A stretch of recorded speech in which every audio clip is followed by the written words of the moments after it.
कार्रवाई चल रही है उस दिन तो ही श्रोमणी कमेटी का ये गल नूं चेतन कर रही है सरकारां नूं कि सरकार जी ये की कर रहे हो, किहड़े कानून के तहत तुसीं एक सौदा साध नूं 1 साल के एक साल के समय के अंदर चौथी बार तुसीं पैरोल दे रहे हो। ते बंदी सिंह जिहड़े बेचारे 32 साल तो अंदर ने, बलवंत सिंह राजवाणा नूं 1 घंटे की पैरोल मिली है। ये कानून के इतिहास दे विच लिखी गई गल है। तो श्रोमणी गुरुद्वारा प्रबंधक कमेटी का प्रधान इस गल लई हमेशा तत्पर ने कि जिहड़ा सिखां दे नाल वितकरा हो रहा उस वितकरे प्रति जाणू करवाउने ने। ते दूजी गल तो यह है भी असीं शर्मिंदा ही बहुत है कि ये देश का कानून तो चलो साडे लई असीं मन लिया कि देश का कानून जिहड़ा वो सिखां लई वितकरा कर रहा, असीं मन के जा रहे हैं। असीं इहदे विच कोई शंका नहीं प्रगट कर रहे। जो कुछ देश की आज़ादी तो बाद सिखां नाल हो रहा असीं मन्निया गया कि साडे नाल जो तुसीं कर रहे हो सानू असीं कदे लिखा पढ़ रहे हैं। ते दूजे पासे जिहड़ा देश कहंदा मैं संस्कारी देश बनना है, जिहड़ा कहंदा कि साडीआं पुरातन जिहड़ा इतिहास है उस गल नूं लैके असीं दुनिया के अंदर एक संस्कार दिखाउणे ने। ते वो संस्कार की दिखाउणे ने कि भारतीय जनता पार्टी के समागम विच एक बलात्कारी ते एक कातल दी प्रवचन सुनाए जा रहे हैं, उत्थे उन्हां नूं संस्कार दिता जा रहा। ये की कर रहे ने, की देख रहे ने कि हुण जिहड़ी आ भारतीय जनता पार्टी की कारगुजारी इन्नी नीवी गिर गई है कि एक बलात्कारी तो आशीर्वाद लैके देश से राज करना सोच रहे हैं। बहुत शर्मिंदगी वाली गल है जिहड़ा कुछ हो रहा। ये दिखाई दे रहा कि सिखां नूं इस देश का कानून किस थां ते खड़ा कर रहा है। रमन मलिक साहब, ठीक है, ग्रेवाल साहब रमन मलिक साहब साडे नाल जुड़ रहे हैं, हरियाणा बीजेपी के आगू ने। मलिक साहब बहुत बहुत स्वागत है तुहाडा। गुरचरण सिंह ग्रेवाल साहब जिहड़ा सवाल खड़ा कर रहे हैं कि इस तरीके की कार्रवाई जिहड़ी हैगी है, एक कातल ते बलात्कारी नूं साल दे विच दूजी तीजी वार बाहर आ रहा है पैरोल ते या जिस भी तरीके, उस दे नाल सिखां दे अंदर बेविश्वास जिहड़ा हैगा पैदा हो रहा है, क्योंकि बंदी सिंघां दे मसले ते इस तरीके का कदम नहीं चुकिया जांदा जबकि एक कातल ते बलात्कारी नूं मौके दिते जांदे ने बाहर आउण दे। मलिक साहब ग्रेवाल साहब किन्नू रिप्रेजेंट कर रहे हैं?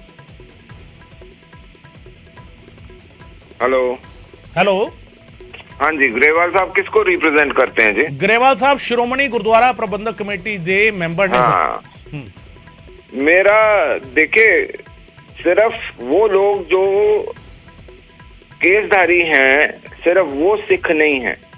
सिख वो भी हैं जो महाराज गुरु ग्रंथ साहिब जी पे विश्वास करते हैं, जो अमृत वेले उठ के रब दा नाम लेंदे ने, जेड़ा उन्हां दा सत्कार करदे ने, उन्हां दे दिखाए हुए राह ते चलदे ने और सिक्खी नूं समझदे ने। सिख सिर्फ वो नहीं है जो SGPC में हो या जिन्होंने केस दाखिल करे हों। आप मन में सिखाई हुई हर चीज से अलग विमुख हो चलो और आप अपने को मलिक साहब नेटवर्क का इशू मेरे ख्याल आ रहा है, थोड़ी ऑडियो दे विच थोड़ी डिस्टर्बेंस आ रही है, दोबारा ਤੁਹਾਨੂੰ ਕੰਟੈਕਟ ਕਰਨ ਦੀ ਕੋਸ਼ਿਸ਼ ਕਰਦੇ ਹਾਂ। ਰਮਨ ਮਲਿਕ ਸਾਹਿਬ ਸਾਡੇ ਨਾਲ ਜੁੜ ਰਹੇ ਸੀਗੇ, ਹਰਿਆਣਾ ਬੀਜੇਪੀ ਦੇ ਆਗੂ ਨੇ, ਜਿਹੜੇ ਸ਼ੁਰੂਆਤ ਦੇ ਵਿੱਚ ਜਿਹੜੀ ਉਹਨਾਂ ਨੇ ਗੱਲ ਕਹੀ ਹੈ ਕਿ ਸਿੱਖ ਸਿਰਫ ਉਹ ਨਹੀਂ ਜਿਹੜੇ ਸ਼੍ਰੋਮਣੀ ਗੁਰਦੁਆਰਾ ਪ੍ਰਬੰਧਕ ਕਮੇਟੀ ਦੇ ਨਾਲ ਜੁੜੇ ਨੇ, ਸਿੱਖ ਉਹ ਵੀ ਨੇ ਜਿਹੜੇ ਗੁਰੂ ਗ੍ਰੰਥ ਸਾਹਿਬ ਨੂੰ ਮੰਨਦੇ ਨੇ ਔਰ ਜਿਹੜੇ ਰੋਜ਼ਾਨਾ ਜਿਹੜਾ ਹੈਗਾ ਗੁਰੂ ਸਾਹਿਬ ਦੀਆਂ ਸਿੱਖਿਆਵਾਂ ਤੇ ਚੱਲਦੇ ਨੇ। ਇਸ ਤਰੀਕੇ ਆਪਣੀ ਗੱਲ ਦੀ ਸ਼ੁਰੂਆਤ ਕਰ ਰਹੇ ਸੀ, ਉਹਨਾਂ ਦੇ ਨਾਲ ਗੱਲ ਕਰਨ ਦੀ ਕੋਸ਼ਿਸ਼ ਕਰਾਂਗੇ। ਪਰ ਇਸ ਵੇਲੇ ਵੱਡਾ ਸਵਾਲ ਜਿਹੜਾ ਸ਼੍ਰੋਮਣੀ ਗੁਰਦੁਆਰਾ ਪ੍ਰਬੰਧਕ ਕਮੇਟੀ ਨੇ ਖੜਾ ਕੀਤਾ ਹੈ, ਸ਼੍ਰੋਮਣੀ ਗੁਰਦੁਆਰਾ ਪ੍ਰਬੰਧਕ ਕਮੇਟੀ ਦੇ ਪ੍ਰਧਾਨ हरजिंदर सिंह धामी ने सवाल खड़ा किया है कि जिस तरीके सरकार फैसले ले रही है, सरकारां फैसले ले रही ने, उसके नाल सिखां दे विच बेविश्वास पैदा हो रहा है, क्योंकि बंदी सिंघां नूं ना पैरोल मिल रही है, ना उन्होंने बाहर आने दिता जा रहा है, सजा पूरी कर चुके बंदी सिंघां दी जेकर गल करिए। और दूजे पासे एक कातल ते बलात्कारी शख्स जिहड़ा हैगा वो लगातार उसनूं जिहड़ा हैगा इस तरीके बाहर आने दे मौके मिल रहे ने। मलिक साहब एक बार फिर साडे नाल जुड़ रहे हैं। मलिक साहब नेटवर्क का इशू आ गया सीगा, थोड़ा जिहा ऑडियो थोड़ा डिस्टर्ब होया, तुसीं अपनी गल रख सकते हो, पूरी कर सकते हो जी। तो मेरा कहना यह है कि गुरु साहब ने सबसे बड़ी बात करी थी कि जो अमृत वेले उठता है एक, जो निंदा ना करे दो, और बहुत सारी चीजें हैं। तो ये जो अगर उस चीज पे बात करना शुरू करूंगा तो इनका जवाब मैं बहुत अच्छे तरीके से दे सकता हूं, क्योंकि मैं खुद अमृत वेले उठ के अपना पाठ करता हूं और मेरे को पता है सिक्खी क्या है।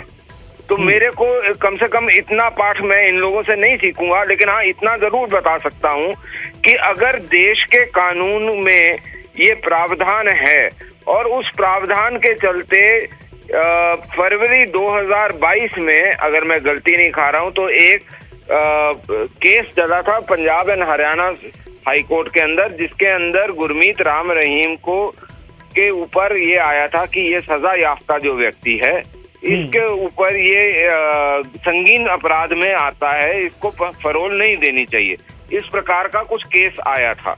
उस केस के संदर्भ में जो माननीय हाईकोर्ट है, उन्होंने अपनी टिप्पणी दी और अपना डायरेक्शन दी, और उसके उपरांत ही इस अपराधी को जो इसकी फरोल की एक लेजिटिमेसी है या एक इसको अधिकार है फरोल का, वो इसको मिला।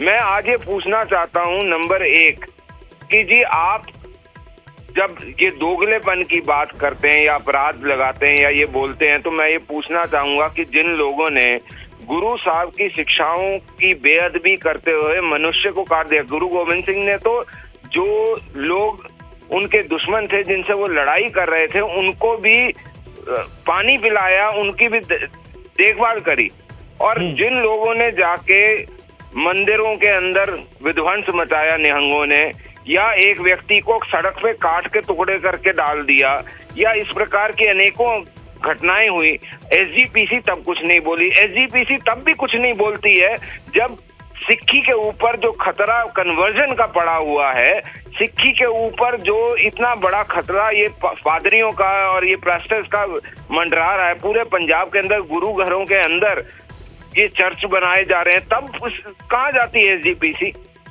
अमृतपाल जैसे और दूसरे तीसरे चौथे लोग जो आ रहे हैं, वो तब क्यों नहीं बोलते?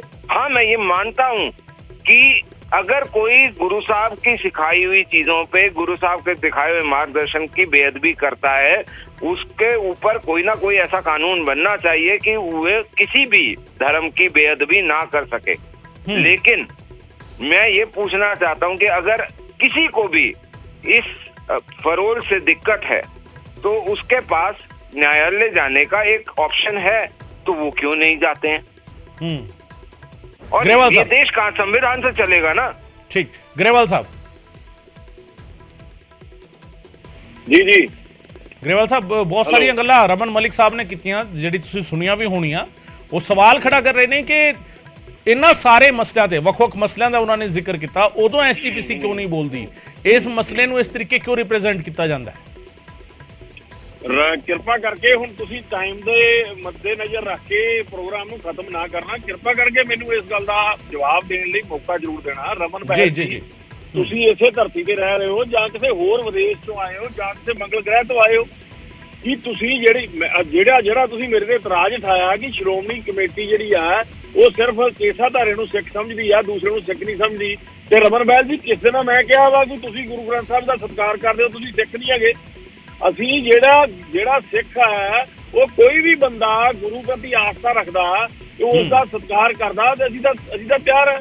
ਸਿੰਧੀ ਪਰਿਵਾਰ ਦੇ ਘਰੋਂ ਗੁਜਰਾਤ ਦੇ ਵਿੱਚ ਗੁਰੂ ਗ੍ਰੰਥ ਸਾਹਿਬ ਦੇ ਸਰੂਪ ਉਠਾਏ ਗਏ, ਸਿੱਖਾਂ ਨੇ ਉੱਥੇ ਨਿਹੰਗ ਸਿੰਘਾਂ ਨੇ ਉਠਾਏ, ਅਸੀਂ ਉਹਨਾਂ ਦੇ ਖਿਲਾਫ ਗਏ, ਦੁਬਾਰਾ ਮੁੜ ਕੇ ਉਹਨਾਂ ਨਾਲ ਮੀਟਿੰਗਾਂ ਕੀਤੀਆਂ, ਗੁਰੂ ਸਾਹਿਬ ਦੇ ਸਤਿਕਾਰ ਦੀ ਅਸੀਂ ਗੱਲ ਕਰਕੇ ਦੁਬਾਰਾ ਗੁਰੂ ਸਾਹਿਬ ਉੱਤੇ ਪਹੁੰਚਾਏ ਗਏ। ਤੇ ਜਾਣਕਾਰੀ ਦੇ ਦਿਆਂ ਰਮਨ ਬਹਿਲ ਜੀ, ਰਮਨ ਜੀ, ਕਿ ਤੁਹਾਡੀ ਬੀਜੇਪੀ ਦੇ ਲੋਕਾਂ ਨੇ ਪ੍ਰਚਾਰ ਕੀਤਾ ਕਿ ਹਿੰਦੂ ਪਰਿਵਾਰ ਆਪਣੇ ਘਰਾਂ ਚੋਂ ਗੁਰੂ ਸਾਹਿਬ ਜਿਹੜੇ ਆ ਉਹ ਗੁਰਦੁਆਰੇ ਛੱਡ ਦੇਣ। ਇਹ ਤੁਸੀਂ ਜਾਣਕਾਰੀ ਦੀ ਗੱਲ ਕਰੋ। ਦੂਸਰੀ ਗੱਲ, ਤੁਸੀਂ ਕਹਿੰਦੇ ਹੋ ਕਿ ਸ਼੍ਰੋਮਣੀ ਕਮੇਟੀ ਕਦੋਂ ਨਹੀਂ ਬੋਲਦੀ। ਸ਼੍ਰੋਮਣੀ ਕਮੇਟੀ ਕਿੱਥੇ ਨਹੀਂ ਬੋਲਦੀ? ਸ਼੍ਰੋਮਣੀ ਕਮੇਟੀ ਇਕੱਲੇ ਗੁਰੂ ਸਾਹਿਬ ਦੇ ਮਸਲੇ 'ਚ ਨਹੀਂ, ਤੁਹਾਡੇ ਹਿੰਦੂ ਧਰਮ, ਮੁਸਲਮਾਨ ਧਰਮ, ਕਿਸੇ ਵੀ ਧਰਮ ਦੇ ਮਾਮਲੇ ਸਿੱਖੀ ਤੇ ਹਿੰਦੂ ਵੱਖਰਾ ਨਹੀਂ ਹੈ। ਸਿੱਖੀ ਤੇ ਹਿੰਦੂ ਵੱਖਰਾ ਨਹੀਂ ਹੈ। ਵੱਖਰਾ ਕਰ ਰਹੇ ਹੋ ਰਮਨ ਜੀ, ਗੱਲ ਸੁਣ ਲਓ, ਮੇਰੀ ਜ਼ਰੂਰਤ ਰੱਖੋ ਗੱਲ ਸੁਣਨ ਦੀ। ਇਸ ਗੱਲ ਦਾ ਪੇਸ਼ੈਂਸ ਉਹ ਬਿਲਕੁਲ ਜ਼ਰੂਰਤ ਰੱਖੀਏ। ਤੁਸੀਂ ਏਜੰਡਾ ਨਾ ਚਲਾਓ। Hinduism and Sikhism are not different, please understand. ਗੱਲ ਸੁਣੋ ਰਮਨ ਜੀ, ਗੱਲ ਕੀਤੀ ਹੈ, ਜਵਾਬ ਲਓ। ਸਭ ਤੋਂ ਵੱਡਾ ਸੈਕੂਲਰ ਧਰਮ ਸਿੱਖ ਧਰਮ ਹੈ। ਗੁਰੂ ਗ੍ਰੰਥ ਸਾਹਿਬ ਸਾਰੇ ਧਰਮਾਂ ਦਾ ਸਤਿਕਾਰ ਕਰਨਾ ਸਾਨੂੰ ਸਿਖਾਉਂਦਾ, ਅਸੀਂ ਸਤਿਕਾਰ ਕਰਦੇ ਹਾਂ। ਤੁਸੀਂ ਬਲਾਤਕਾਰੀ ਦੇ ਪ੍ਰਵਚਨ ਕਰਾ ਕੇ ਆਪਣੀ ਸਿਆਸੀ ਮੀਟਿੰਗ ਦੇ ਵਿੱਚ ਕੀ ਦਿਖਾਉਣਾ ਚਾਹੁੰਦੇ ਹੋ? ਜਿਹੜਾ ਤੁਹਾਡੇ ਕਾਨੂੰਨ ਦੀ ਗੱਲ ਕਰਦੇ ਹੋ, ਤੁਹਾਡੇ ਕਾਨੂੰਨ ਨੇ ਬਲਾਤਕਾਰੀ ਦੇ ਤੌਰ ਤੇ ਸਜ਼ਾ ਦਿੱਤੀ, ਤੇ ਤੁਹਾਡਾ ਨਹੀਂ ਹੈ ਹਿੰਦੁਸਤਾਨ ਤੁਹਾਡਾ ਨਹੀਂ ਹੈ, ਸਾਡਾ ਨਹੀਂ ਹੈ। फिर you are not a citizen of India. Why are you talking? नहीं, अगर आप बोलते हैं हिंदुस्तान आपका नहीं है, तो फिर तो आपको किसी बारे में बोलने का अधिकार ही नहीं है। हौसला करो, हौसला करो। नहीं सर, आपके चैनल के ऊपर अगर कोई ये बोलेगा कि वो हिंदुस्तान का ही नहीं है तो वो तो खालिस्तानी वाली भाषा हो गई है। तो ਤੁਸੀਂ ਬਿਲਕੁਲ ਮਾਨੋਗੇ ਕਾਤਲਾਂ ਨੂੰ 15 ਅਗਸਤ ਨੂੰ ਰਿਹਾ ਕੀਤਾ, एक औरत का बलात्कार दे 7 बंदे। सर मेरे को आप ये बताओ, आपने ये कैसे बोल दिया कि आप हिंदुस्तानी नहीं हो? आप ये कैसे बोल सकते हो कि आप हिंदुस्तानी नहीं हो? सर आप ये कैसे बोल सकते हो आप हिंदुस्तानी नहीं हो? मलिक साहब सुन लो मलिक साहब, उन्होंने रीजन भी सुनना कि आप हिंदुस्तानी नहीं हो। ग्रेवाल साहब जेड़ा सवाल उठ रहा है उस सवाल का जवाब नहीं, आप ये पहले ये बात क्लियर होगी। इन्होंने ये आपके चैनल पे बोला मैं हिंदुस्तानी नहीं हूँ। एसजीपीसी क्या बोलती है कि हम सिख हिंदुस्तानी नहीं है? अगर टीवी में रहा तो मेरी बात सुनो। अगर आपने ये कैसे बोला कि आप हिंदुस्तानी नहीं हो? मैं बताता हूँ क्यों नहीं हिंदुस्तानी। आप लोग हिंदुस्तानी नहीं मानते। किसने बोला नहीं मानते? जिस देश का प्रधानमंत्री सिख रहा हो, राष्ट्रपति सिख रहा हो, आप कैसे बोल सकते हो नहीं रहे हो? मेरी क्षमा से बात सुनिए। आप लोग हमारे को आपको सिखों के कातिलों को गुरुद्वारा साहब के अंदर आए तो आप उनका सत्कार करें, तब कोई प्रॉब्लम नहीं है। राहुल गांधी को आप सत्कार करें। आपके पास जरूरत नहीं है, जवाब नहीं है। क्यों नहीं है जवाब? आप भाग रहे हो। आपने ये कैसे? मेरी बात सुनिए।